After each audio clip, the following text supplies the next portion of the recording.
Pētījums par jauniešu bērnībā gūto nelabvēlīgo pieredzi norisināsies izglītības iestādēs 2025. un 2026. mācību gadā. Tā mērķis ir novērtēt pašreizējo situāciju, kā arī izprast nelabvēlīgās pieredzes izplatību un ilgtermiņa ietekmi uz jauniešu veselību un sociālo dzīvi.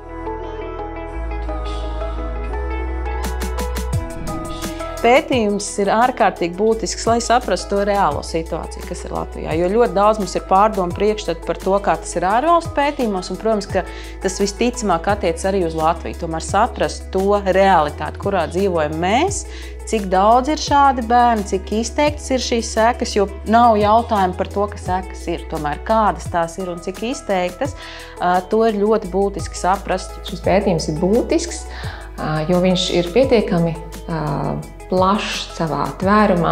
Viņš ne tikai skatās uz to, no kādiem vardarbības veidiem cieši konkrētie bērni, bet viņš arī skatās bērna ģimenes kontekstu, kas bērna dzīvē notiek, kas notiek ar vecākiem. Un tas ir ļoti svarīgi, jo mēs nevaram palīdzēt vienkārši atsevišķi kādam bērnam. Lai palīdzētu bērnam, mums ir jāpalīdz visai ģimenei. Pētījums attiecīgi arī rādīs, kas ir mainījies un kā mūsdienu jauniešu vidū, 18–25 gadu vecu jauniešu vidū, tad ar kāda veida riskiem vai grūtībām šīs negatīvās bērnības pieredzes mūsdienās ir saistītas. Kopš 2011. gada Latvijā nav veikts šāds reprezentatīvs pētījums. Nepieciešami aktuālie dati, lai pieņemtu labākus lēmumus. Pētījumā piedalās jauniešu vecumā no 18 līdz 25 gadiem vispārējās un profesionālās izglītības iestādēs, kuras izvēlētas pēc stratificētas izlases. Veidojot izlasi, tika ņemts vērā statistiskais reģions, apdzīvotas vietas tips, akadēmiskie rādītāji un izglītojamo skaita dinamika. Iepriekš norunātā laikā skolēns saņems informatīvo lapu ar QR kodu, kas jānoskanē, lai sāktu. Katram būs savs unikālais piekļuves kods. Anketas ir 100% anonīmas.